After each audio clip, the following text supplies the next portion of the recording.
Good afternoon बच्चों। Good afternoon sir. Good afternoon sir. कैसे आप? बढ़िया सब लोग? Yes sir. Yes sir. हाँ जी ठीक है बच्चों, आपको क्लियरली बोर्ड दिख रहा है और मेरी आवाज क्लियरली आ रही है आप लोगों को? Yes sir. Yes sir. तो बच्चों होपफुली आप सबने आज प्रिंसिपल्स ऑफ मैनेजमेंट का जो असाइनमेंट है वो कर लिया होगा और उसका अपने असाइनमेंट का प्रिंट आउट भी निकाल लिया होगा।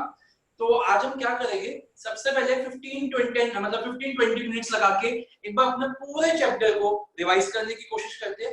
अगर आपके कोई भी डाउट्स आते हैं इसमें तो आप मुझे प्लीज बताइएगा, हम उसको यहाँ पे अभी हम उसको डिस्कस भी कर लेंगे एंड उसके बाद हम अपने एमसीक्यूज असाइनमेंट को डिस्कस करेंगे। ठीक है बच्चों? Okay sir. तो अभी एक बात बताइए, बिजनेस एनवायरनमेंट जो हमारा चैप्टर है अब वो क्लियर हो गया सबको? किसी के मन में कोई डाउट तो नहीं है बिजनेस एनवायरनमेंट को लेके? No sir. No sir. ऐसे ही नेचर चैप्टर भी हमारा वो क्लियर है, किसी को कोई डाउट नहीं है उसमें भी? नेचर ऑफ मैनेजमेंट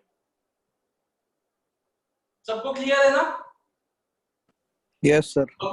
ओके, तो अब हम सबसे पहले अपना प्रिंसिपल शुरू करते हैं और आई वुड रिक्वेस्ट कि आप लोग अपने मन में उसको रिकॉल करिए और हाँ जहां मैं बोलूं आपको बोलने के लिए तो वहां पे आप बोलिए भी।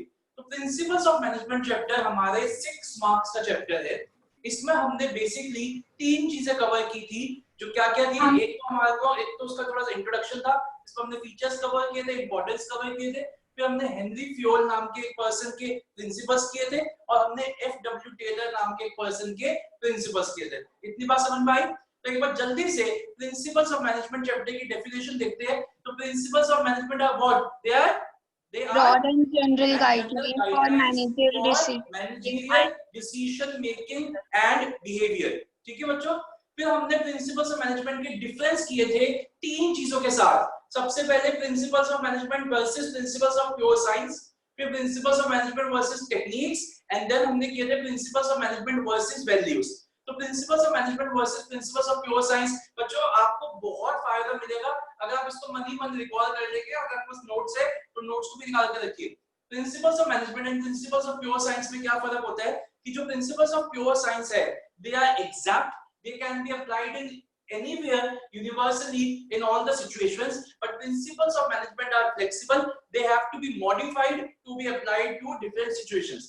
1 मार्क है पहले पेज पे ये आपके। फिर सेकंड चीज जो हमने की थी वो क्या किया था, हमने प्रिंसिपल्स ऑफ मैनेजमेंट के डिफरेंस किए थे टेक्निक्स के साथ। तो हमें पता है टेक्निक्स आर द प्रोसीजर्स और the ways of doing some work and principles are the guidelines which help us in following those techniques or in fulfilling those techniques। and then हमने किया था प्रिंसिपल्स का डिफरेंस वैल्यूज के साथ। तो values क्या होता है? वैल्यूज आर मॉरल कॉनोटेशंस जिसके पीछे एक कोई लॉजिक नहीं होता, बस एक मॉरल जस्टिस होती है, एक एक्सेप्टेंस होती है, but principles are based on facts. इतनी बात समझ में आ गई बच्चों? Yes sir. Yes sir. उसके बाद हमने प्रिंसिपल्स के एक और क्वेश्चन किया था 1 मार्कर कि प्रिंसिपल्स फॉर्म कैसे होते हैं। तो प्रिंसिपल्स 2 तरीकों से फॉर्म होते हैं। कुछ प्रिंसिपल्स ऑब्जर्वेशन एंड एक्सपीरियंस से बने हैं एंड कुछ प्रिंसिपल्स बने हैं एक्सपेरिमेंटेशन से। याद आ रहा है बच्चों? Yes sir. यस ठीक है सर। ना? कुछ प्रिंसिपल्स ऑब्जर्वेशन से बनाए गए और कुछ प्रिंसिपल्स हमारे बनाए गए हैं एक्सपेरिमेंटेशन से। 1 मिनट।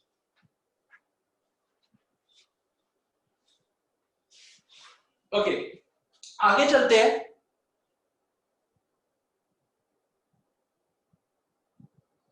ओके उसके बाद हमने क्या किया था? उसके बाद हमने फीचर्स किए थे। तो उसका स्लैंग क्या था आप सबको याद ही होगा, your girlfriend calls me for coffee. तो यू से क्या था? जल्दी से हेडिंग बोलेंगे मेरे साथ। यू से universal application. Universal applicability. G से जनरल गाइडलाइंस। सब बोलेंगे प्लीज, आप सब बोलेंगे। देखिए अदरवाइज मैं कुछ बोल दूंगा गंदा। आप सब मेरे साथ डेफिनेशन फीचर्स रिवाइज करेंगे। एफ से क्या था? formed by practice and experimentation। सी से क्या था? flexible contingent. कॉल्स। एम से क्या था? बिहेवियर। एंड एफ से क्या था? फ्लेक्सिबल। एंड दूसरे वाले सी से क्या था? Cause and effect Cause and effect relationship. relationship। देखिए अगर आप में से किसी को इसमें कोई भी पॉइंट में डाउट है तो प्लीज एक बार पूछ लीजिए। किसी को कोई डाउट है? सबको क्लियर है? Yes sir. आगे बढ़े। ओके तो अज्यूमिंग कि आपको किसी को इसमें कोई डाउट नहीं है, हम अपने नेक्स्ट क्वेश्चन पे चलते हैं। उसमें हमने किया था इंपॉर्टेंस, और इंपॉर्टेंस का हमारा स्लैंग क्या था? PM Modi flies overseas. तो पी से क्या था बच्चों? Provides Manager with useful insight. Useful insights to managers, ठीक है ना। एम से क्या था? Meeting M changes. से managerial training education and research. Yes और नो? Yes, sir. दूसरे वाले एम से क्या था? Meeting Meeting changing environment. Changing environmental requirements. F से क्या था? Fulfilling Fulfilling and social responsibility. Responsibility. ओ से क्या था? ओ से optimum utilization. Optimum utilization of of resources. resources and वो एस से क्या था? Scientific decision. Decisions. बिल्कुल सही बोला आपने। क्या था बताइए? Scientific decisions. Scientific decision making. Okay बच्चों, उसके बाद हमने अपना शुरू किया था एफ.डब्ल्यू. टेलर नाम का एक बंदा था, जिसके हमने प्रिंसिपल्स एंड टेक्निक्स भी की थी। इस बंदे ने एक थ्योरी दी थी जिसका नाम था साइंटिफिक मैनेजमेंट। इसकी 3 डेफिनेशन मैंने वीडियो में कराई थी। एक सबसे बेकार definition, application of science to management, बेकार है। फिर दूसरी थी, एक बार मेरे साथ रिपीट करेंगे, scientific management means conducting business activities. पहले मैं बोलूंगा फिर आप बोलेंगे। According to standardised tools, standardised methods and trained personnel in order to increase the quantity, improve the quality and reduce the cost and the wastes. जल्दी से आप मेरे साथ बोलेंगे, scientific management means Conducting business activities according to Standardized Activities. standardized tools, methods, standardized methods and and Trained personnel in order to increase the in order output, to improve its quality and reduce the cost. increase the quantity, improve the quality and reduce the cost and the waste. ठीक है। Lastly जो कि F.W.. Taylor की ही है, तो उस definition का क्या मतलब, कैसे शुरू होती है वो? According to F W. Taylor, scientific management means Knowing Exactly what you want. what you want, when to do, When to do and in the seeing best. that they do it in the best and the cheapest way. and the cheapest Cheapest way. way. ठीक है, बिल्कुल सही बताया आपने। इसके बाद हमने 5 principles किए थे साइंटिफिक मैनेजमेंट के, जिसमें से एक हमारे कोर्स में नहीं था। तो एक बार बच्चों के नाम देखते हैं। सबसे पहला प्रिंसिपल क्या था हमारा? Science, not Rule of just thumb. rule of thumb. दूसरा प्रिंसिपल क्या था हमारा? Harmony, Harmony, not discord. तीसरा principal Operation, not not individualism. individualism. Fourth principle, Development Development of each and every person who is on earth the with person to his prosperity. greater efficiency and prosperity. ठीक है बच्चों? Yes, sir. Yes, sir. Last principle, maximum not restricted output. मैं फिर बोला, मैंने video में भी बहुत बार बोला था, is a principle of F W. Taylor but it is not in our course. तो अगर आपके पास कोई एमसीक्यू आए और उसमें मैक्सिमम नॉट रिस्ट्रिक्टेड आउटपुट लिखा हो और क्वेश्चन हो which is not the which of the following is not the principle of F W. Taylor, तो ये है, इसका मतलब कोई और ऑप्शन इज द आंसर। ठीक है बच्चों? अच्छा, जब आपने वीडियोस देखे होंगे तो मैंने हार्मनी नॉट डिस्कॉर्ड में वर्ड ऐड करवाया था, क्लास कॉन्फ्लिक्ट्स। वो मेरे नोट्स में नहीं है, तो क्लास कॉन्फ्लिक्ट्स वर्ड आप लोगों ने अपने नोट्स में ऐड किया होगा हार्मनी नॉट डिस्कॉर्ड में, कि harmony not Discord avoid class conflicts. समझ आ रहा है? याद आ रहा है आपको मेरा video? Yes, sir.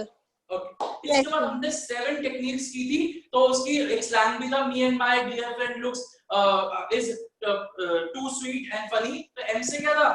Technique. Functional foremanship. M से Method स्टडी। दूसरे वाले एम से Motion study. Study. Me and my dear friend. D से क्या था? Different System. Wait system. F से क्या थी? Fatigue study. Fatigue study। T से क्या थी? Time study. Time Time study। Time studies. S से Standardization and simplification of work. simplification of work and Functional F से functional foremanship. functional foremanship। ठीक है बच्चों?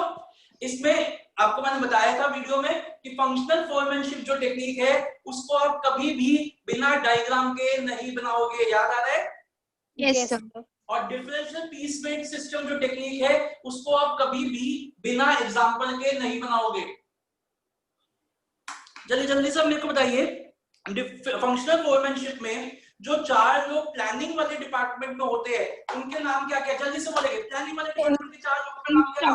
Instruction card clerk, route clerk, instruction time card clerk, दूसरा route clerk, Planarian. Clerk, तीसरा time and cost clerk, and fourth disciplinarian, बिल्कुल सही बोला आपने। अब आ जाइए प्रोडक्शन इंचार्ज में जो 4 लोग थे उनका नाम क्या था बताइए? speed boss, boss, speed boss, It gang was boss, repair gang boss, boss, gang repair boss, boss, repair boss, inspector. and inspector. ठीक है, ये जो टेक्निक है ये फ्यूल के एक प्रिंसिपल को वायलेट करती है। कौन सा प्रिंसिपल है? Unity of command, unity of command, बिल्कुल सही। और ये फ्यूल के प्रिंसिपल को एक्सटेंड करती है। कौन सा प्रिंसिपल है? division of work, division of work, division of work, बिल्कुल सही बोला आपने, बहुत अच्छा लग रहा है मेरे को। चलिए अब हमारी टेक्निक्स हो चुकी है। एज्यूमिंग कि आपको टेक्निक सारी समझ आ गई है, किसी के मन में कोई भी डाउट है किसी में टेक्निक को लेके तो प्लीज मुझसे पूछ लीजिए। सबको क्लियर है? yes कोई sir, डाउट तो नहीं है किसी के मन में? टेक्निक्स अच्छे से याद है सबको? yes sir, हमने टेक्निक्स की, मैंने आपको एक चीज बताई थी कि हर टेक्निक का ऑब्जेक्टिव बहुत इंपॉर्टेंट है। तो मैंने आपको बोला भी था जब मैंने वीडियोस करवाए भेजे थे आपको कि हर हर टेक्निक का जो ऑब्जेक्टिव है, जो उसका एम है, उसको अलग से आप मार्क कर दीजिए क्योंकि वो 1 मार्कर में बहुत बार पूछा गया।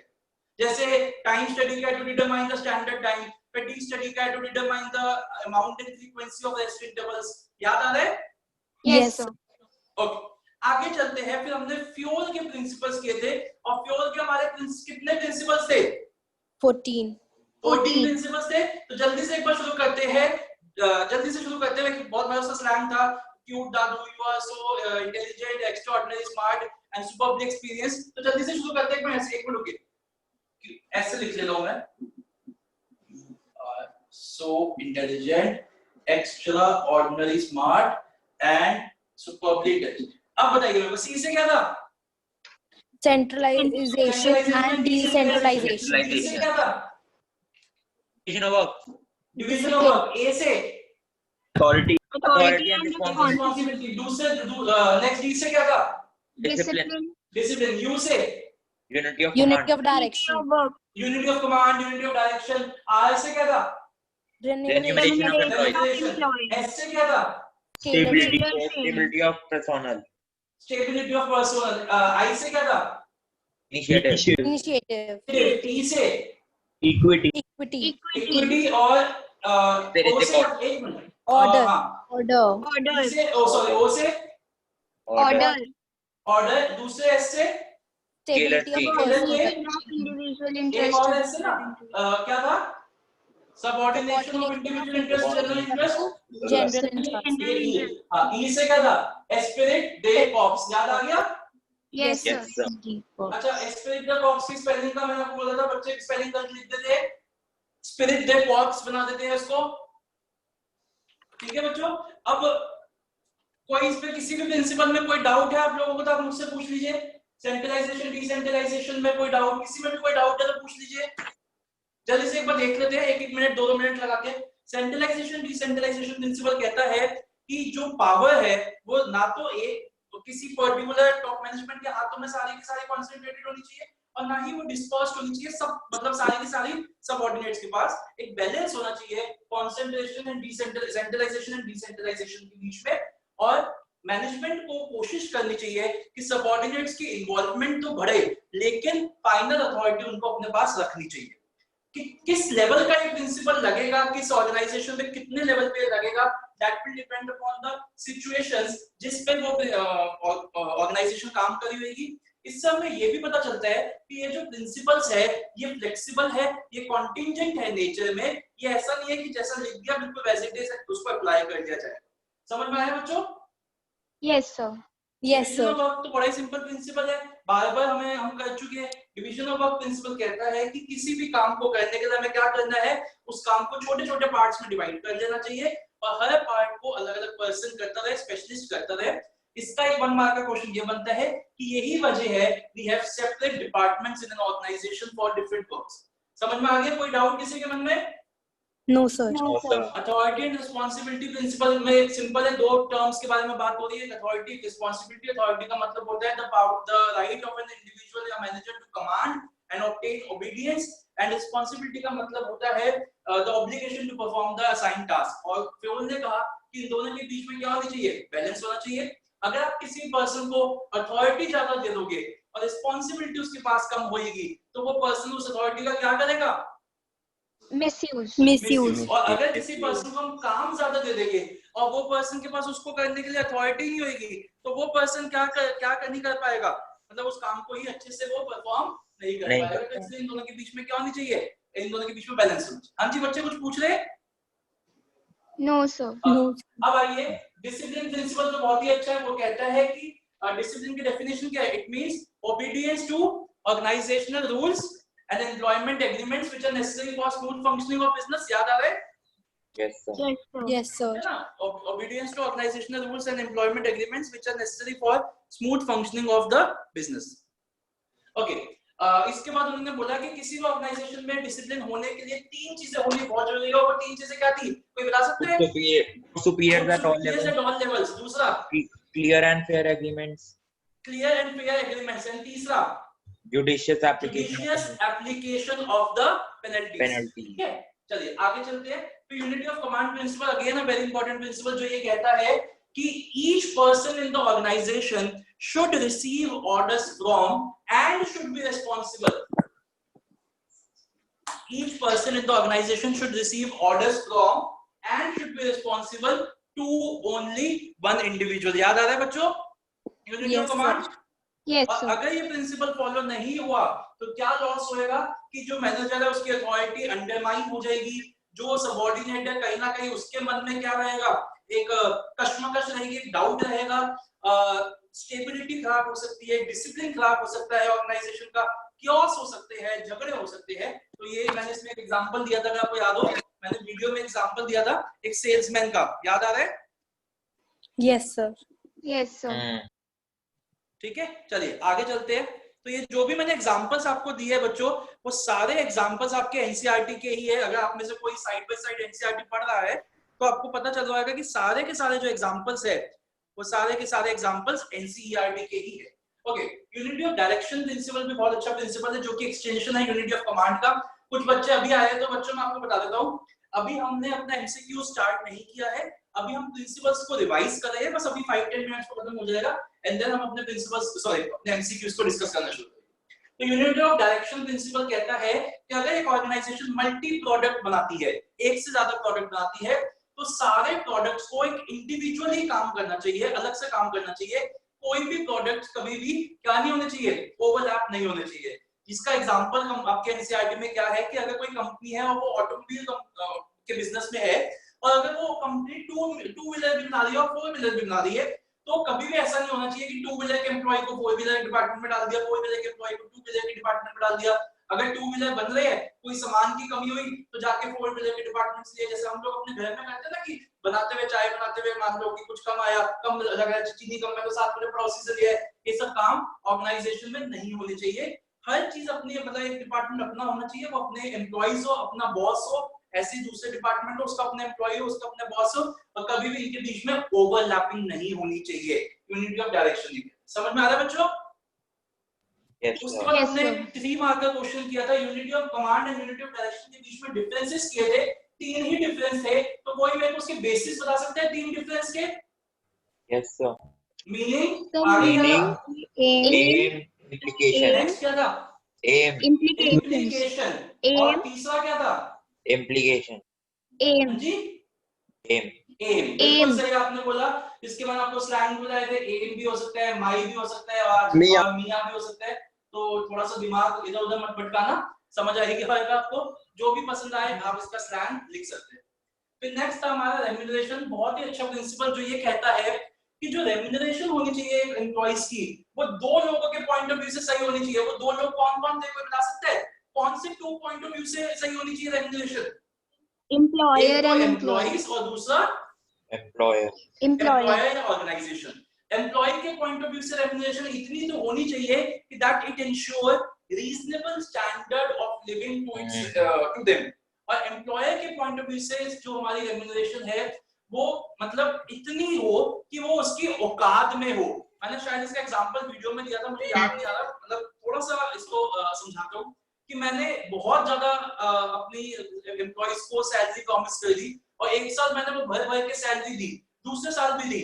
अब उसके बाद क्या हुआ कि मैं उसकी वजह से मेरे लॉसेस इतने बढ़ गए हैं कि मैं उसकी वजह से मैं आगे बिजनेस कर ही नहीं पा रहा, या ये कह लीजिए कि मेरा बिजनेस लॉस में जा रहा है तो मेरे को सैलरी कट करना पड़ेगा। तो ये तो कुछ इस तरीके की बात हो गई कि जी पहले मतलब आपने किसी को बहुत ज्यादा खुशियां दे दी और फिर उसको आपने मतलब उसको आप कम कर दोगे। जैसे मतलब कहने का मतलब ये है कि आप सस्टेन करिए चीज को, जो भी आपने प्रॉमिस किया है उस प्रॉमिस को कम से कम सस्टेन कीजिए, बजाय इसके कि पहले तो आप किसी को बहुत ज्यादा चकाचौंध दिखा दो और फिर उसको आप कम कर दो। क्योंकि एक बार कहावत है ना, एक बार अगर हमें ज्यादा की आदत पड़ जाए कि हम कम में खुश नहीं हो पाते, थोड़ा उसको वैसे मत सोचना कि अगर हमें बहुत ज्यादा मिल चुका है, हम देख चुके हैं बहुत ज्यादा, तो अगर उसके बाद आप हमें कम दोगे तो हमें मजा सा नहीं उसमें आएगा।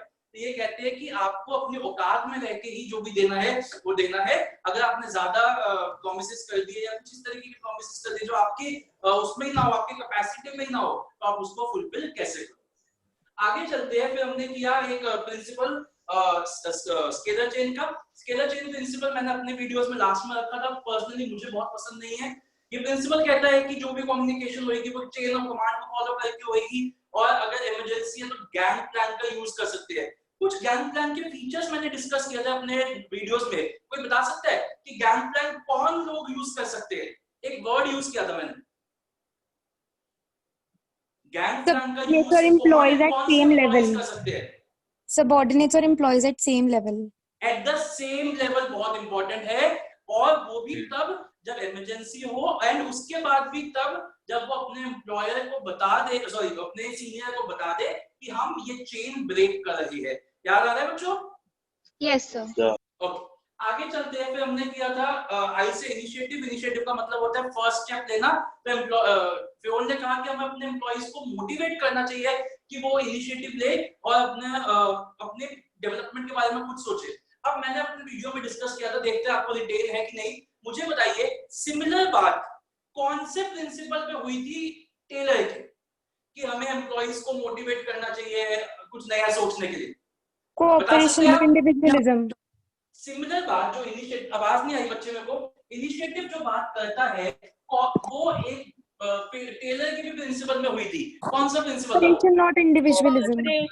Cooperation, not individualism. बिल्कुल सही आपने बोला, कॉपरेशन नॉट इंडिविजुअलिज्म, क्योंकि दोनों में ही सजेशन बॉक्स की बात हुई है। याद आ रहा है? दोनों में ही सजेशन बॉक्स की बात हुई है। तो मैंने क्वेश्चन में लिखवाया था शायद वीडियोस में, अगर नहीं लिखा तो एक बार मैं बोल रहा हूं, अगर किसी बच्चे को लिखना तो लिख लीजिए।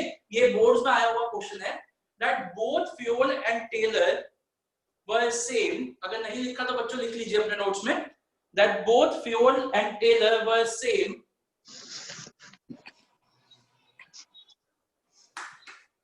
in their belief, that both Taylor and Fioll were same in their belief that management should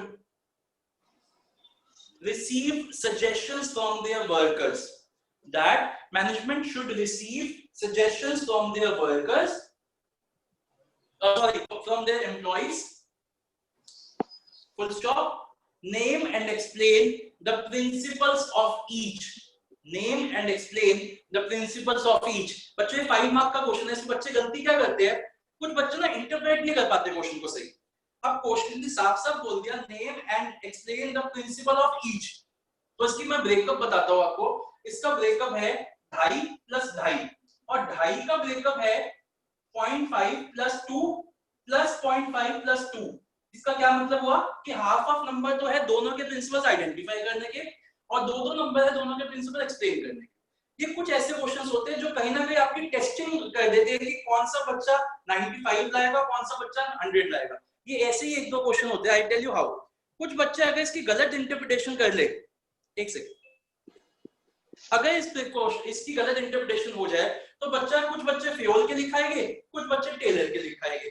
लेकिन जिस बच्चे ने अच्छे से क्वेश्चन को भी पढ़ा है और कंटेंट को भी पढ़ा है अच्छे से, तो वो दोनों के लिख के आएगा। तो अगर मान लीजिए आपने एक को सही आइडेंटिफाई भी कर दिया, जैसे मान लो आपने पॉपुलेशन सही आइडेंटिफाई कर दिया, तो आपने बिल्कुल वर्ड टू वर्ड लिख दिया, तो वहां पे 2.5 मिलेगा आपको, क्योंकि ये नहीं है कि आपको 5 मिल जाएगा जस्ट बिकॉज आपने बड़ा अच्छा लिख दिया। क्योंकि क्योंकि उसकी वेटेज ही 2.5 है, आपका 2.5 नंबर गायब हो जाएगा। तो ये ऐसे ये जो क्वेश्चंस है ये बोर्ड के वो डिसाइसिव क्वेश्चंस होते हैं जो ये डिसाइड कर देते हैं कि कौन 95 97 तक रहेगा, कौन 100 ला सकता है।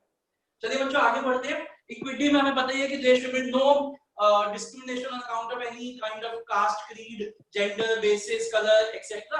सबको एक तरीके से ट्रीट करना चाहिए, लेकिन इसका ये भी मतलब नहीं है कि जो मन में आए वो करो, प्यार से गलती करे जा रहा है बंदा तो भी उसको प्यार करो। नो, अगर आपको फोर्स यूज करना है तो आप उसको फोर्स को यूज करिए। आगे चलते हैं। ऑर्डर प्रिंसिपल बहुत अच्छा प्रिंसिपल है। तो ऑर्डर प्रिंसिपल क्या कहता है, ऑर्गेनाइजेशन में हर चीज की अपनी जगह होनी चाहिए और हर इंसान की अपनी जगह होनी चाहिए, और ना सिर्फ जगह बनानी है आपको, जगह के साथ साथ वो इंसान और वो चीज भी अपनी अपनी जगह में मिलनी चाहिए। याद आ रहा है बच्चों?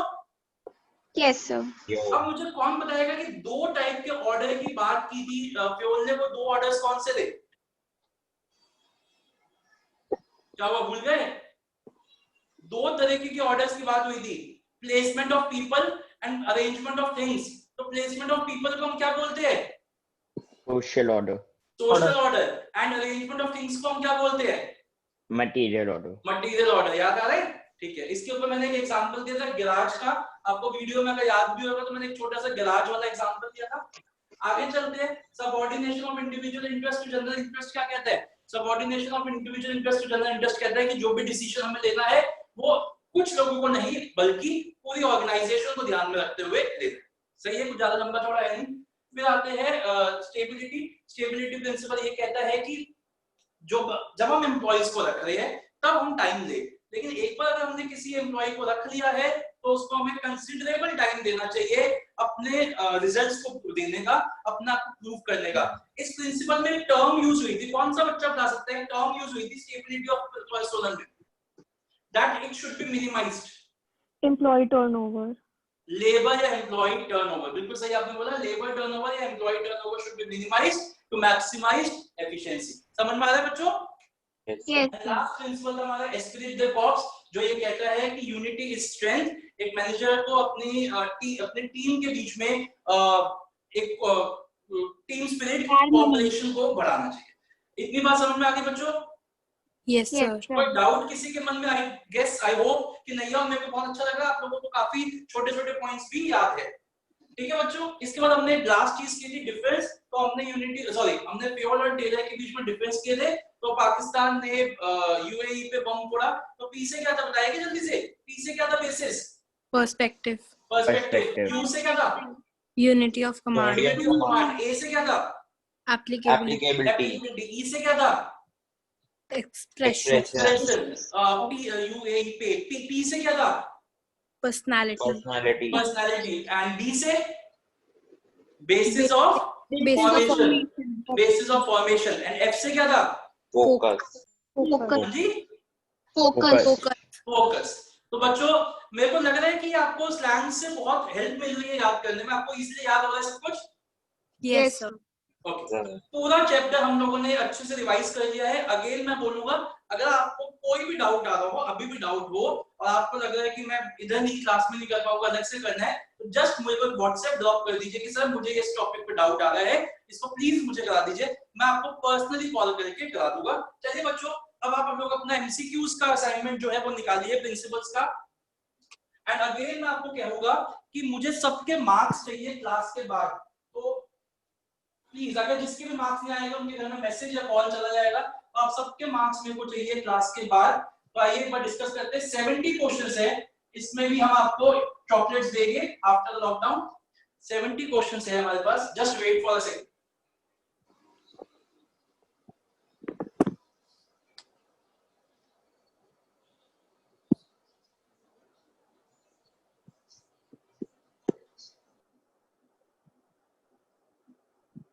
आइए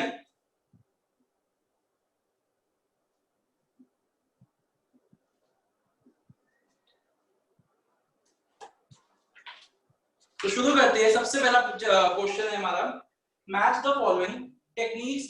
लेफ्ट साइड में है टेक्निक्स, प्रिंसिपल्स, वैल्यूज, गाइडलाइंस, और राइट साइड में है प्रोसीजर्स और methods, guidelines to take decisions, moral connotations and instructions और डायरेक्शंस। तो मेरे को बताइए इसका कौन सा राइट सीक्वेंस है, ए बी सी या डी? बताइए C. कौन सा? C. किसी बच्चे ने बी बोला है, बी किसने बोला है? कोई शर्माना नहीं है, इसका राइट आंसर है सी। जिसने बी बोला है एक बार प्लीज मेरे को एक बार फिर से बोलिए, किसने बी बोला है? एटलीस्ट मैं उसको समझा पाऊं कि बी क्यों नहीं है। सी है इसका आंसर, क्योंकि बिल्कुल सही लिखा हुआ है। टेक्निक्स अभी हमने डिस्कस किया। टेक्निक्स क्या होते हैं? प्रोसीजर्स, प्रिंसिपल्स और गाइडलाइंस। वैल्यूज क्या है? Moral connotations. एंड गाइडलाइंस क्या होती है? डायरेक्शंस। ठीक है बच्चों, इसका आंसर सी है। Okay Yes, sir. अच्छा, मैं सब बच्चे, मेरे को आंसर की आवाज आनी चाहिए सबकी, प्लीज लाउड आवाज आनी चाहिए सबकी। Second, the principles of management are intended to apply to all types of organisation, business as well as non-business sector, ये small as well as large. However, the extent of their applicability would vary with nature of organization, business activity, scale, or all of the above. बताइए। All of the above. All of the above. देखिए, वो nature पे भी depend करेगा, type of business पे भी depend करेगा, उसके स्केल पे भी डिपेंड करेगा। तो इसका राइट आंसर है डी। ठीक है बच्चों? Yes, sir. Okay. Next, the principles of management are not rigid prescriptions which have to be followed absolutely. They can be modified by the manager when the situation demand. From this, find out the nature of principles. तो बताइए, क्या वो general guidelines है, form by practice है, flexible या continuous? बताइए। Flexible. बिल्कुल सही बोला, फ्लेक्सिबल। आगे चलते हैं। It states that each person in a formal organization, देखिए अभी हमने डिस्कस की थी line, should receive orders from and should be responsible to only one superior. Identify the principle. बताइए। Unity of command. अभी डिस्कस किया हमने यूनिटी ऑफ कमांड, बिल्कुल सही आपने बोला। आगे चलते हैं। The employees deserve fair and just remuneration, but what is fair and what is just is dependent upon various situations. एक मिनट। Okay, आगे चलते हैं। हाँ, they include the contribution of employee, paying capacity, etc. Find out the nature of principle. बताइए जल्दी से। Contingent. Contingent का ये मैंने अपने वीडियोस में भी डिस्कस किया था। कंटिंजेंट का मतलब होता है जिसका होना ना होना, something which is dependent on other things. तो ये प्रिंसिपल कहता है कि एम्प्लॉय को अच्छी सैलरी मिलनी चाहिए, बिल्कुल अच्छी सैलरी मिलनी चाहिए एम्प्लॉइज को, लेकिन अच्छी कौन डिटरमाइन करेगा कि अच्छी सैलरी मिल रही है कि नहीं मिल रही? ये डिपेंड करेगी एम्प्लॉय की कंट्रीब्यूशन, ये डिपेंड करेगी कि जो हमारा वहां का वो है हमारी जो कैपेसिटी है, वो सब चीजें मिलकर डिसाइड करेगी। चलिए आगे चलते हैं। Sixth way, the degree of concentration of authority as well as dispersal will depend upon the situations of each enterprise. देखो ये भी अभी हमने डिस्कस किया था। Find out the nature of principle. जल्दी बताइए। Flexible. Flexible, ये भी अभी हमने डिस्कस किया। देखो कितना हेल्प मिल गया आपको। 7th क्वेश्चन को इंपॉर्टेंट मार्क करिए बच्चों, 7th को इंपॉर्टेंट मार्क करिए। अगेन मेरी आपसे एक रिक्वेस्ट, जो मैं इंपॉर्टेंट मार्क करा रहा हूँ वो तो करनी है, उसके अलावा आपका जौन सा क्वेश्चन गलत है वो आपके लिए इंपॉर्टेंट है। अगर आपका कोई भी क्वेश्चन गलत है तो वो आपके लिए इंपॉर्टेंट है, चाहे वो किसी और के लिए हो ना हो। और इसमें भी कोई शर्म मत करना कि अगर 70 के 70 आपके गलत हो। ठीक है, आगे चलते हैं। The principles are guideline to action but they do not provide readymade solutions to all business managerial problems because all business situations are complex, dynamic, result of many factors, all of the above. बताइए। All of the above. Okay बच्चों, इसमें क्या मैंने इसको क्यों important mark कराया है? ऐसा आपने सही बोला, इसका आंसर डी है। देखो ये मेरी जो नोट्स है उसमें ये लाइन तो लिखी है, because real business situations are very complex and dynamic, result of many factors नहीं लिखा। अब देखिए, अब ये एमसीक्यूज क्वेश्चन है, तो दो ठीक नहीं हो सकते, इसमें एक ही ठीक हो सकता है। अब आंसर हमारा ए और बी जा, कॉम्प्लेक्स एंड डायनामिक दोनों है। ठीक है, result of many factors notes में नहीं लिखा, तो इसलिए हमने देखा कि जब वो कॉम्प्लेक्स एंड डायनामिक है तो रिजल्ट ऑफ मेनी फैक्टर्स भी इसमें आना चाहिए। That is why all of the above. बच्चों, मेरे पास कुछ बच्चों के फोन आए थे, उन्होंने बोला इससे कॉम्प्लेक्स एंड डायनामिक होता है, रिजल्ट ऑफ मेनी फैक्टर्स नहीं लिखा, इसलिए मैंने इसको इंपॉर्टेंट माना। ओके, 8 पे चलते हैं। Principles provide basic ground for this thing as a discipline. Professional course such as MBA, BBA also teach them at the part of their beginners level. Identify the significance. बताइए कौन सा part होगा इसका? Management. Management. हाँ, C. इसका answer क्या हो गया? C. बिल्कुल सही आपने बोला। 9. The application of principles depends upon the prevailing situations at a particular point of time. Find out the nature of principle. बताइए। A. Contingent. A या C? बताइए, A या C? A. Contingent. बिल्कुल सही, A. contingent, क्योंकि situation, prevailing situation at a particular point of time बोला है, तो वो A होगा। And 10th पे ये scientific methods involves investigation of traditional methods to work study etc. Identify the principle of management, scientific management. बताइए। Science not rule of thumb. Science not rule of thumb. बिल्कुल सही आपने बोला ए। अच्छा, इससे एक मेरे को क्वेश्चन और पूछना है, ये मेरे नोट्स में भी था, मेरे वीडियोस में भी था। जो हमारी 7 टेक्निक्स होती है, उनमें से कौन सी वो 4 टेक्निक्स 5 टेक्निक्स होती है जिनको मिला के वर्क स्टडी बोलते हैं? जिन टेक्निक्स को मिला के वर्क स्टडी टेक्निक्स होती है, बताइए कौन सी टेक्निक्स होती है? Method study. Method study, time motion study, motion video study, study and time study. And पेडिक स्टडी। तो जिन भी टेक्निक्स के आगे नाम के आगे स्टडी लिखा हुआ है, that combines called as work study techniques। समझ में आ गया बच्चों? Yes Okay, sir. अब मैं फर्स्ट टू 10 के आंसर्स रिपीट कर रहा हूं, एक बार देख लीजिए, मैच कर लीजिए जो बच्चे लेट आए हैं।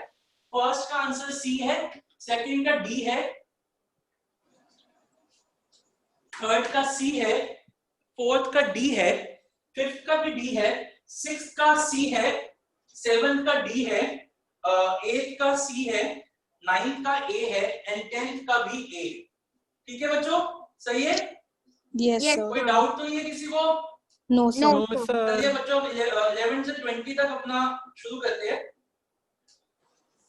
Okay, 11th question. The use of internet has brought about dramatic improvements in internal efficiencies and customer satisfaction. Identify the principle of scientific management highlighted. बताइए जल्दी से। Science not rule of option B. thumb. Science not rule of thumb. Science A. not rule of thumb। किसी के मन में B तो नहीं आ रहा है? नहीं, No, sir. ए है इसका आंसर। ये मैंने आपको वीडियो में भी बताया था। आजकल काम करने का बेस्ट तरीका इंटरनेट है, एंड आई डोंट थिंक कि इससे बढ़िया टाइम हो सकता है। आपको पता ही है आजकल सारी दुनिया इंटरनेट के भरोसे ही जिंदा है। अगर इंटरनेट नहीं होता तो शायद हम लोग भी ऊपर पहुंच चुके होते। चलिए एनीवेज 12th पे चलते हैं। Management should share the gains of the company with the workers, at the same time workers should work hard with loyalty and work hard and be willing to embrace मतलब उसको accept the changes for the good of the company. Both should be a part of the family। बताइए कौन सा principal आता है यहाँ पे? Harmony not Harmony not discord. इससे आपको पता चला, बिल्कुल सही है इसका Harmony not answer discord। B. ये फैमिली वाली जो लाइन है, इससे बहुत क्लियर इंडिकेशन मिल गया कि इसका आंसर हार्मनी नॉट डिस्कॉर्ड होना चाहिए। ठीक है बच्चों, 13th क्वेश्चन को एक बार के लिए स्किप कर दीजिए। 13th क्वेश्चन को 1 मिनट के लिए स्किप कर दीजिए, मैं लास्ट में कराऊंगा। और इंपॉर्टेंट मार्क कर लीजिए 13th को 1 मिनट के लिए, मतलब एक बार के लिए स्किप कर दीजिए। इसको हम 17th क्वेश्चन के बाद आए। 14 पे आइए।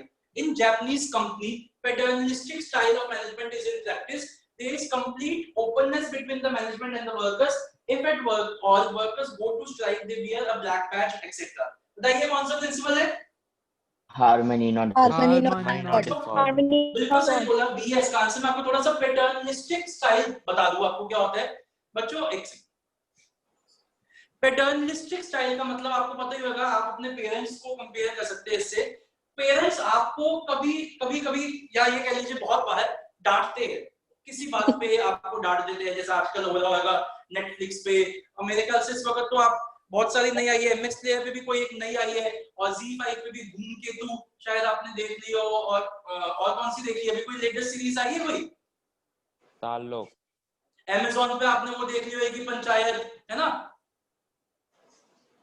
एनीवेज, तो इस वक्त आपके पापा मम्मी आपको डांटते होंगे कि इतना नेट वगैरह मत देखो, लेकिन एट द सेम टाइम वो आपको प्रोटेक्ट भी करना चाहते हैं। और इनफैक्ट वो जो आपको डांट रहे हैं, वो डांट भी इसलिए रहे हैं कहीं ना कहीं इसमें ही आपका ही भला छुपा है।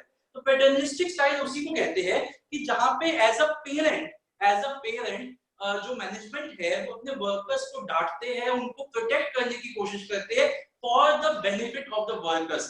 तो ये बात कहती है, जो पैटर्निस्टिक स्टाइल होता है वो बेसिकली ये कहता है कि उनके भले के लिए ही उनको डांटना है, लेकिन एट द सेम टाइम उनके लिए बहुत प्यार है, उनके लिए बहुत मन में एक सॉफ्ट कॉर्नर है। तो हार्मनी नॉट डिस्कॉर्ड में ये बात कही गई थी कि जो मैनेजमेंट है they should adopt paternalistic style. Paternalistic style मतलब आप डांटो मारो ठीक है, लेकिन एट द सेम टाइम आपको उनके साथ एक हार्मनी के साथ बिहेव करना है, आपको उनके साथ एक प्यार और मोहब्बत के साथ ही रहना है। ओके, चलिए आगे चलते हैं। 15th पे चलते हैं। It is the extension of principle of harmony not Discord. Competition should be replaced by cooperation. Both should realize that they need each other. बताइए कौन सा प्रिंसिपल है ये? corporation not Corporation. individualism. Not individual. Cooperation not individual. हाँ जी, 16 पे आइए। There should almost be equal division of work. All day long the management should work almost side by side. बताइए कौन सा ये? बताइए 16 का क्या हुआ, नहीं आ रहा? C 16 तो C. या सी, बी या सी? C. Not Corporation not क्योंकि individualism.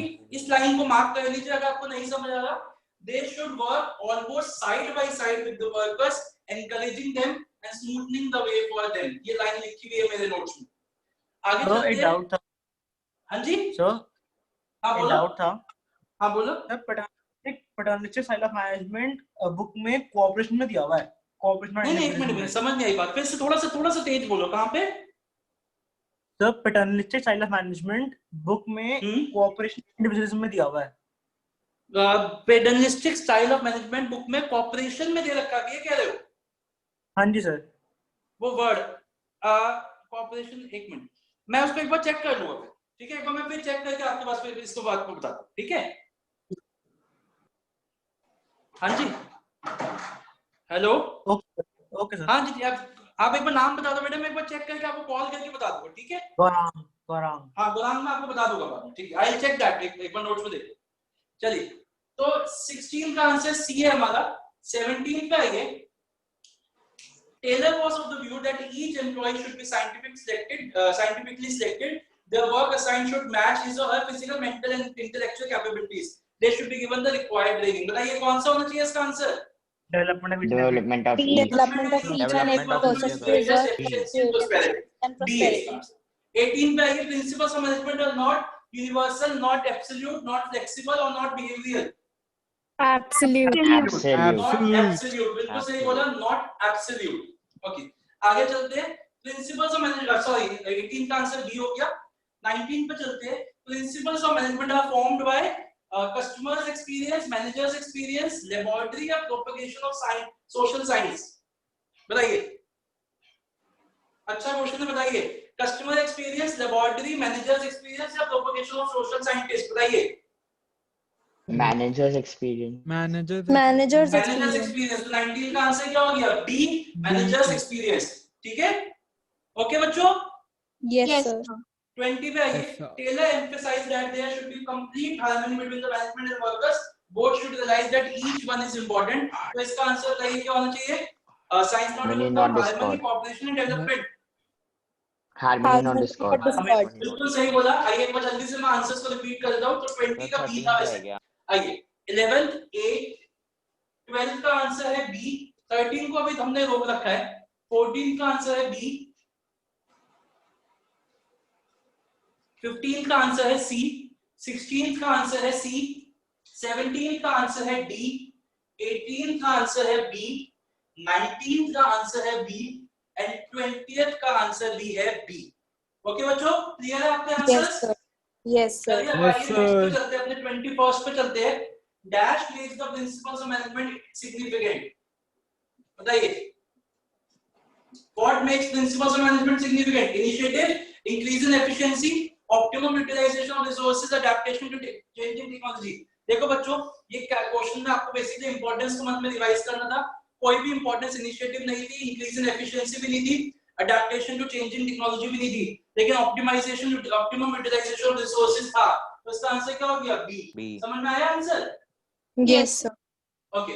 22. सर एक बार ये 21 समझ नहीं आया. हाँ जी बच्चे बोलो. सर 21 एक बार बताइएगा क्या? हाँ 21 अगली बच्चे, आंसर क्या हुआ? 21 क्वेश्चन को एक बार फिर से रिपीट करता है. Dash makes the principles of management significant. Significant का मतलब होता है इंपॉर्टेंट. ठीक है. Dash makes the principles of management significant. Significant का मतलब होता है इंपॉर्टेंट. अब आप मन में इंपॉर्टेंट जो हमारा इंपॉर्टेंस थी उसको रिवाइज करेंगे. सात्विक है ना? सात्विक पूछ रहे हो ना? Yes sir. तो आप एक बार मन में रिवाइज करिए. Importance of management principles. Initiative तो प्रिंसिपल होता है, कट हो गया. Yes increase sir. In efficiency management की इंपॉर्टेंस है, ना कि प्रिंसिपल्स की. Adaptation to changing technology business environment की इंपॉर्टेंस है, ना कि principles. Yes. Optimum utilisation of resources principles of management की इंपॉर्टेंस है. तो that is the answer. Optimum utilisation of resources makes the principles of management significant. इतनी बात समझ में आ गई Yes sir. बच्चों? आपने कौन बनेगा करोड़पति देखा ही होगा. हमें बहुत बार कॉन्टेस्टेंट ने बोला कि मुझे इसका आंसर आता नहीं था, लेकिन सर मैंने ना फिर जब भी वो आंसर सही दे देते तो वो भाई उतना अमिताभ बच्चन पूछता था कि आप कैसे सही दे रहे हो. तो एक टर्म होती है पावर ऑफ निगेशन. निगेशन का मतलब क्या है? मुझे सही तो नहीं पता, लेकिन मुझे ये पता है कि ये सही नहीं है. तो आप वो पहले, अगर आपको सही आंसर नहीं पता तो आप वो कट करने शुरू करो जो आपको पता है ये तो हो ही नहीं सकते, तो ए तो हो नहीं सकता, सी तो हो नहीं सकता, डी तो हो नहीं सकता, तो बचा हुआ है ही बी। ये बहुत हेल्प करेगा आपको एमसीक्यूज। ठीक है, बहुत बार ऐसा आपको सामने आएगा कि आपको सही आंसर नहीं मिलेगा, लेकिन हाँ मुझे गलत पता है तो गलत को हटा दो, अपने आप सही आ जाएगा। ठीक है बच्चे, आइए 22 पे चलते हैं। Management should not close its ears. They should be rewarded for their suggestions, etc. They should be a part of management. And if any important decision is taken, workers should be taken into confidence. जल्दी से बताइए इसका answer क्या होना चाहिए 22 का? Cooperation not individualism. C बिल्कुल सही बोला आपने। 23 को important मार्क करिए। Which of the following statement best describe the principal division of work? Important mark करिए। Labor should be divided, resources should be divided, work should be divided, or market should be divided. बताइए। Work should be divided. Work should be divided या labor should be divided? Work should be divided. बिल्कुल सही आपने बोला, work should be divided है इसका answer, तो हमारा आंसर है सी। हाँ जी बोलिए। ठीक है, ओके आगे चलते हैं। she or he keeps machines, tools, etc. ready for operations by the workers whose work is described in this sentence. बताइए, root clerk, repair boss, gang boss और type of boss clerk। बताइए। Gang boss. Gang boss. बिल्कुल सही आपने बोला सी।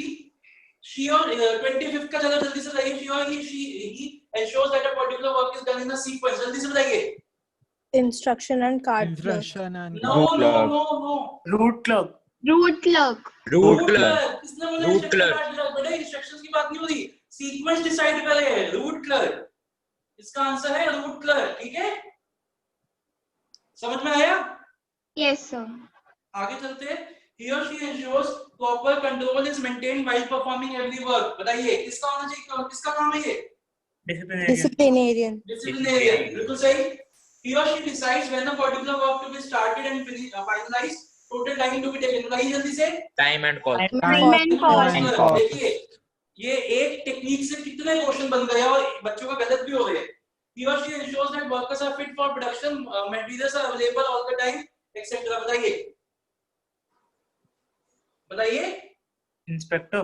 नहीं, gang boss होगा बच्चे। इंस्पेक्टर तो क्वालिटी बाद में बनने के बाद चेक करता है। He or she ensures that एक मिनट। Sir, इसमें gang boss है। Workers are fit for production, materials are available। आप याद करिए गैंग बॉस का क्या काम होता है, मैंने वीडियो में एग्जांपल दिया था। सब कुछ तैयार रखना, टूल्स वगैरह रेडी रखना, याद आ रहा है? Yes sir. sir, doctor वाला exam. Everything is there for use। तो इसका आंसर क्या होना चाहिए 28 का? Gang boss. B. Gang boss. Okay, जिसका गलत है इंपॉर्टेंट मार्क करिए इसको। 29 he or she ensures that all the work performing at expected time। बताइए। Speed boss. Speed boss. Speed boss A। and 30th का examine that the things produced are of the standards। तो ये किसका हो जाएगा? Inspector. बोला D inspector. आइए जल्दी से एक बार रिपीट कर देता हूँ। 21 का B, 22 का C, 23 का C, 24 का C, 25 का A, 26 का C, 27 का D, 28 का B, 29 का A and 30th का B, 30th का D। ठीक है बच्चों? Yes sir. Yes चलिए sir. बच्चों 30 नेक्स्ट 10 क्वेश्चंस पे चलते हैं। 31 Management should find one best way to perform a task. Which technique of scientific management is highlighted in this statement? Method study. आगे dash refers to study of movements like lifting, putting objects। जल्दी से बताइए। Motion study. Motion study. किसी को doubt, मैं थोड़ा सा fast चल रहा हूँ, अगर किसी को डाउट आ रहा है तो प्लीज मुझे रोक लीजिएगा। 33 पे चलते हैं। dash refers to study of duration and frequency of rest intervals। Time study. ठीक ना? किसने बोला time study? Fatigue study. Fatigue study. Time study किसने बोला? गलत है। टाइम स्टडी तो स्टैंडर्ड टाइम निकालता है, ये रेस्ट इंटरवल्स की बात हो रही है। डी इंपॉर्टेंट मार्क करो, किसने गलत बोला ये? ठीक है, चलिए okay. Dash refers to study of standard time required for completing a task. The objectives are dash refers to study standard time required. The objectives are to a certain number of workers required, estimate labor cost, fix up the incentive plans। बताइए which technique of scientific management is defined in this statement? बताइए। Time study. Time study, very good। 35th dash refers to the process of setting benchmarks for every business activity? बताइए जल्दी से. Standardization. Standardization. बिल्कुल सही. इसका answer simplification तो नहीं लिख दिया किसने? No, sir. नहीं sir. चल. Standardization. Okay. 36. Which of the following statements best describe the mental evolution? Important mark करिए इस क्वेश्चन को. ये बहुत बच्चे गलत कर देते हैं. The management and worker should not play the game of one-upmanship. It implies the change in attitude. Both management and worker require each other. Worker should be paid more wages. बताइए. B. Change in attitude. A, B या C. देखो D तो है ही नहीं. A, B या C में से भी A भी नहीं है. B या C. B. B. बिल्कुल सही बोला. The right answer is B. That it implies change in the attitude of the people. आगे चलते हैं. Dash refers to the extension of principle of division of work and specialization to shop floor. बताइए कौन सी technique है? Functional foremanship. C. 38. Who is not the planning in charge under functional foremanship? बताइए कौन planning in charge नहीं है? Inspector. और disciplinarian. Inspector. बिल्कुल सही. A. Who is not the production in charge? Disciplinarian. Disciplinarian. D. And 48 को important mark करिए बच्चों. 40 को important mark करिए please. Which is not the objective of standardization? To increase a given line of product to fixed types, to establish interchangeability of manufactured parts and products, to establish standard of excellence, and to establish standard of performance. बताइए. So A. To increase a given line. छोटा सा word change कर दिया. Increase Reduce होता है. Increase. Yes or no? Yes sir. Decrease होना चाहिए, उसको increase कर दिया है. ठीक है. तो आइए जल्दी से एक बार repeat कर देता हूँ. 31 का B, 32 का A, 33 का D, 34 का C, 35 का B, 36 का B, 37 का C, 38 का A, 39 का D and 40 का A. चलिए बच्चों नेक्स्ट कैटेगरी में चलते हैं. सबने चेक कर लिया अपने आंसर्स? Yes. चलिए नेक्स्ट कैटेगरी पे चलते हैं. हमारे next 10 questions. 41 dash aims at eliminating superfluous variety, size and dimensions. It results in saving of cost of labor etc. बताइए कौन सी टेक्निक है? Simplification of work. Simplification. A. 42. The objective of following study is to minimize the cost of production and maximize the quality and satisfaction. For this purpose, many techniques like this are made. बताइए कौन सी है? Method study. Method study. बिल्कुल सही. किसी को कोई doubt तो नहीं है? सातवें गौरांग किसी को कोई डाउट तो नहीं है? Tania? No sir. Okay. 43. The Taylor and his associate Frank Gilbert were able to reduce gestures in brick layering. Taylor demonstrated the productivity increased to about 4 times. Name the process. जल्दी से बताइए. Important mark Motion study. Motion study, method study, time study या fatigue study? Motion study. कुछ बच्चों के मन में method study आ रहा होगा, but जो ये gestures है एक तरीके से movements की बात हो रही है कि उनको 18 से वो 5 पे ले आए थे. तो इसका आंसर क्या है? Motion study. A. 44. Which of the following statement is not correct?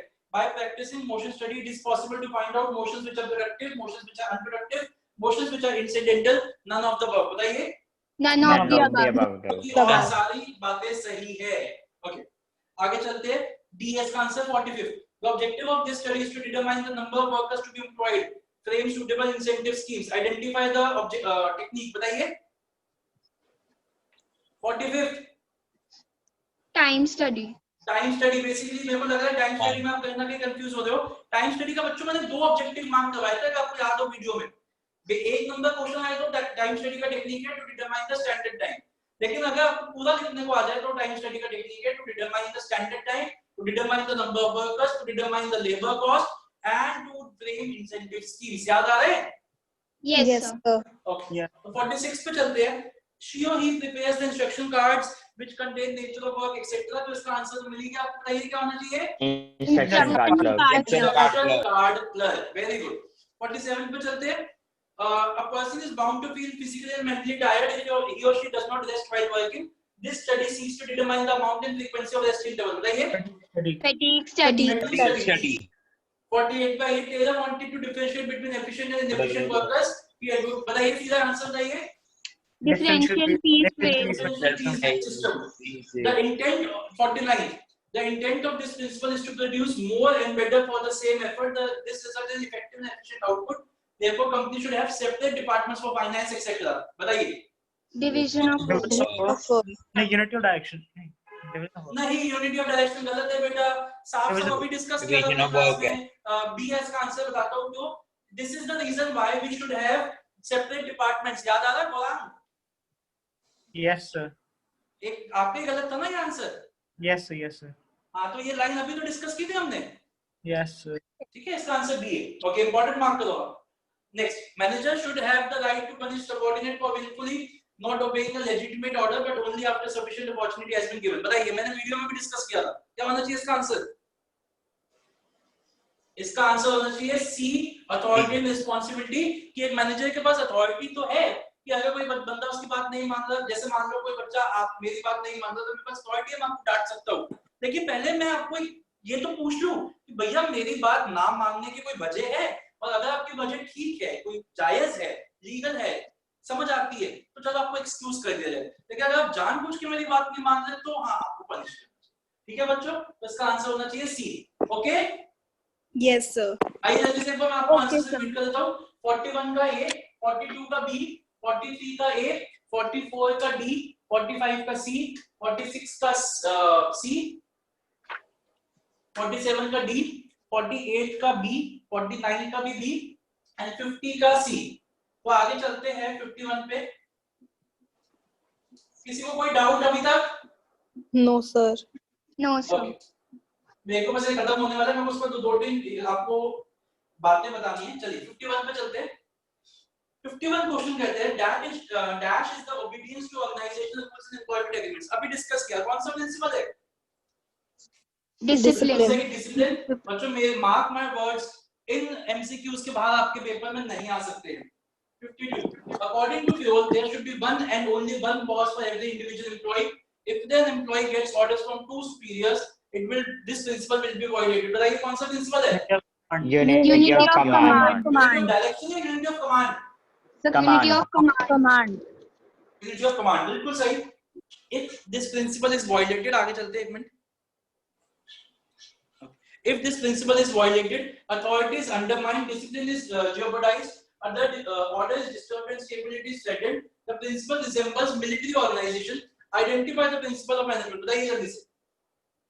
Unity of Unity command. of भी बोला था, वैसे तो सारे प्रिंसिपल्स ही मिलिट्री में लगते हैं, लेकिन यूनिटी ऑफ कमांड एक ऐसा प्रिंसिपल है जिसको मिलिट्री में बहुत ज्यादा उसको क्या कहते हैं, स्ट्रांगली इसको वो किया जाता है, फॉलो किया जाता है। तो एक आगे चलते हैं 54 पे।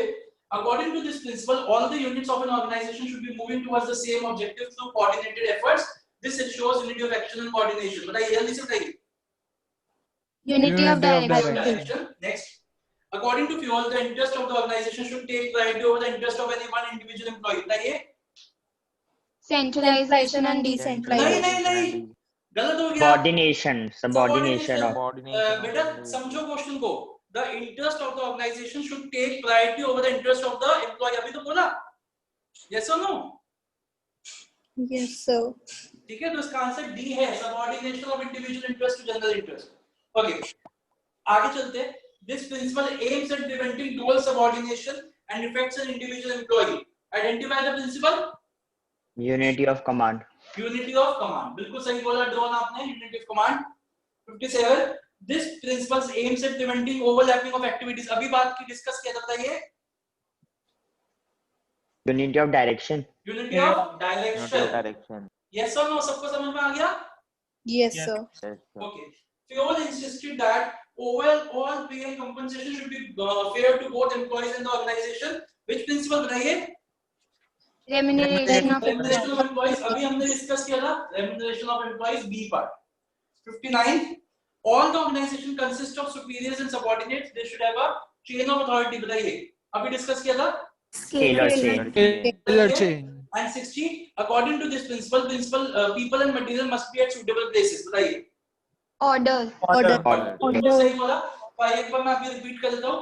51 का C, 52 का D, 53 का A, 54 का D, 55 का D, 56 का A, 57 का D, 58 का B, 59 का B and 60 का A। तो आइए जल्दी से लास्ट 10 क्वेश्चंस को डिस्कस करेंगे, देखते हैं कौन आज का विनर है।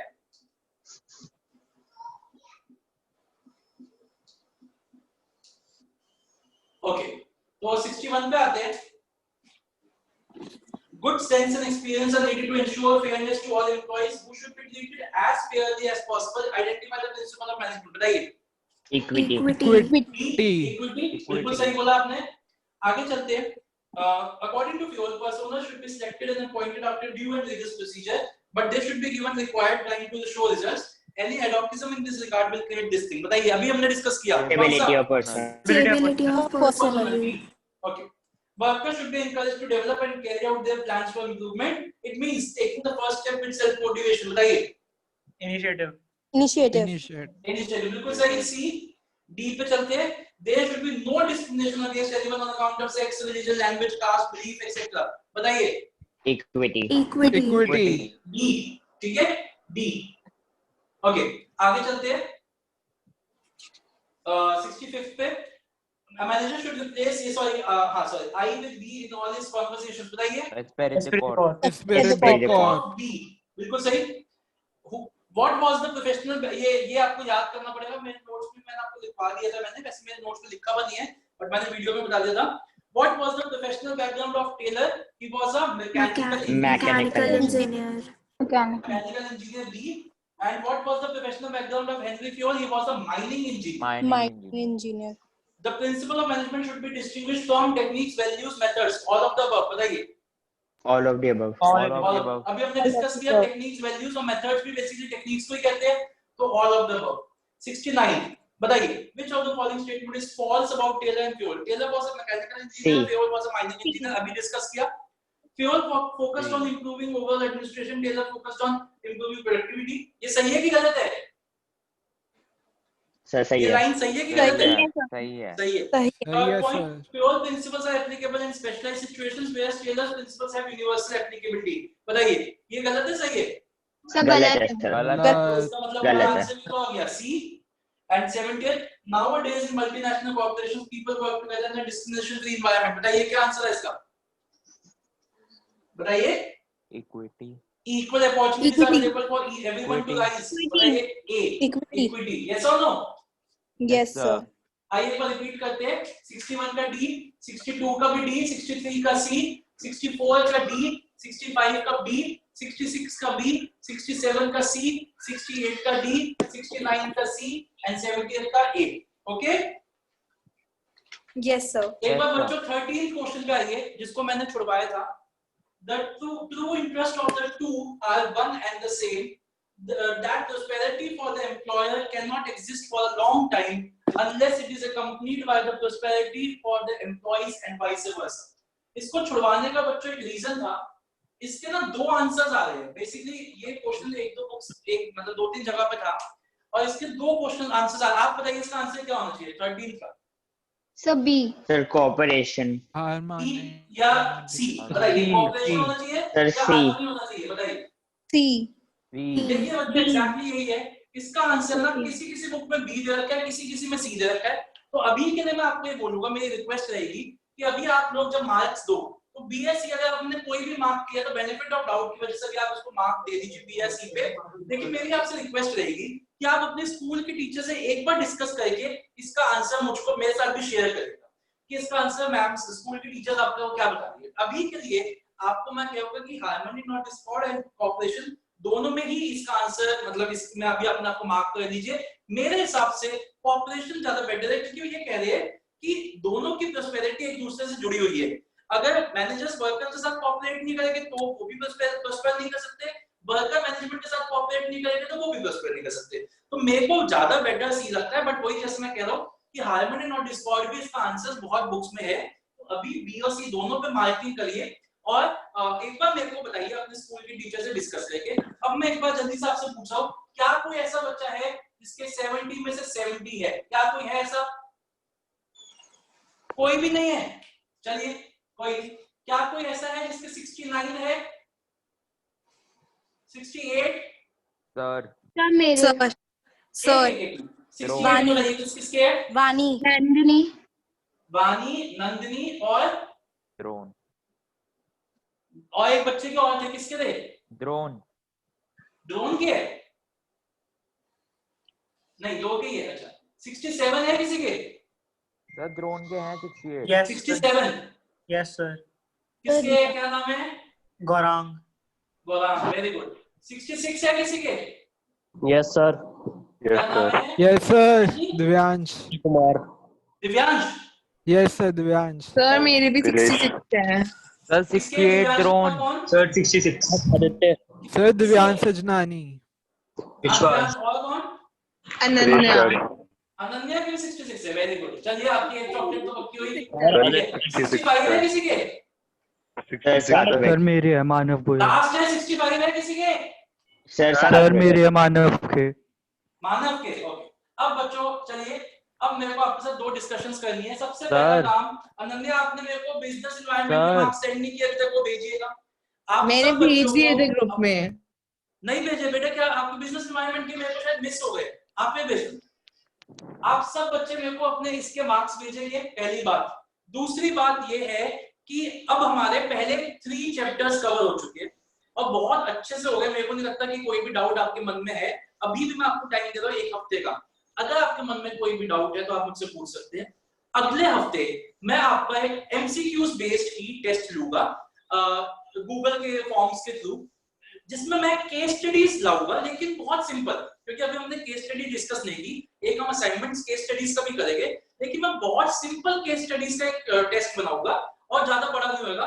पहले 2 चैप्टर्स, सिर्फ पहले 2 चैप्टर्स, ठीक है? तो पहले 2 चैप्टर्स का 30 टू 40 मिनट 45 मिनट्स का टेस्ट होगा। वो आपको मैं टाइम वगैरह 2 दिन पहले बता दूंगा। आप अपने फर्स्ट 2 चैप्टर्स को तैयार करना शुरू कर दीजिए। वो गूगल फॉर्म के थ्रू मैं आपको भेजूंगा 40-45 मिनट्स का, और फर्स्ट 2 चैप्टर्स का, जिसमें कि हम अपना एमसीक्यूज बेस्ड क्वेश्चन से रखेंगे, बट केस स्टडीज, ठीक है? बहुत इजी, क्योंकि केस स्टडीज अभी मेरे को आपके साथ डिस्कस करनी है। तो एक तो ये चीज के लिए प्रिपेयर रहिए। दूसरी बात, अब हमारे पहले 3 चैप्टर खत्म हो गए फर्स्ट बुक के, दैट इज 16 मार्क्स। 16 मार्क्स मतलब 20%, क्योंकि 80 मार्क्स का पेपर है, 20% हमारा कोर्स खत्म हो गया है।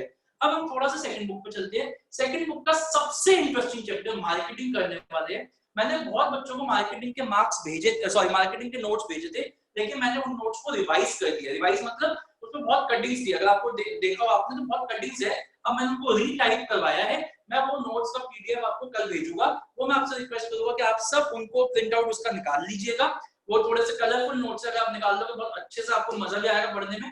24 पेजेस है उसमें, तो वो मैं आपको कल भेजूंगा। नेक्स्ट संडे से हम अपना मार्केटिंग शुरू करेंगे सेकंड बुक का। अगर किसी बच्चे के स्कूल में इस वीक में कोई टेस्ट आ रहा है, इस फर्स्ट बुक का कोई और चैप्टर का टेस्ट आ रहा है, तो प्लीज मुझे व्हाट्सएप पे बता दीजिए, मैं उसको अलग से क्लासेस दे दूंगा। ठीक है? सारी बातें क्लियर समझ में आ गई आप लोगों को? कोई डाउट किसी के मन में है तो नहीं? No sir. ओके, तो अब आपका सबसे पहला काम क्या? होमवर्क कोई नहीं है, होमवर्क बस आपका ये है कि आप अपने टेस्ट की तैयारी शुरू कर दीजिए। एक छोटा सा टेस्ट, तो बिल्कुल छोटा सा टेस्ट लेंगे। अच्छा आप बताइए किस दिन ले? आपकी छुट्टियां हो गई है ना, तो किस दिन ले? आपको सर नहीं हुई अभी छुट्टियां, सर एग्जाम्स चल रहे हैं स्कूल में। सर हो गई। सर एग्जाम्स अच्छा, हो गई जिसकी छुट्टी। नहीं हुई उसकी कब होगी ये बता दीजिए। Sir 8th। तो मैं मई में नहीं, कब होगी? 8 से। तो ठीक है, चलिए मैं आपको 8 के बाद ही लूंगा, मतलब मैं संडे के बाद ही लूंगा। ठीक है, तो मैं संडे के बाद ही लूंगा, मतलब नेक्स्ट क्लास के बाद ही लूंगा। बट आप अपनी प्रिपरेशन शुरू कर दीजिए। मैं संडे को आपको फाइनल टाइम बता दूंगा क्लास का। ठीक है? Yes sir. अच्छा 68 मेरे पास बाद में मैसेज आ रहा है, ड्रोन के भी 68 आए हैं, तो मैं इधर लिख देता हूं ड्रोन के भी मार्क्स 68 आए। ठीक है, तो अब हम मार्केटिंग शुरू करेंगे नेक्स्ट संडे से सेम टाइम पे। आप सब मुझे अपने मार्क्स भेजिए, कोई डाउट है तो वो भी बता दीजिए। ओके बच्चों? Yes sir. ओके बच्चों, take care, bye bye. Bye sir. अच्छा गोलाम, आप ना मुझे वो शीट का वो उसकी फोटो भेज देना जो पेटर्निस्टिक स्टाइल वाला था ना, क्योंकि मेरे एनसीईआरटी अभी इंस्टीट्यूट में है, मैं जा नहीं पा रहा, तो आप एक बार मुझे उसकी फोटो भेज देना, just cross check. Okay Golam, चलो मैं बात देख लूं। ओके बच्चों, बाय बाय, टेक केयर।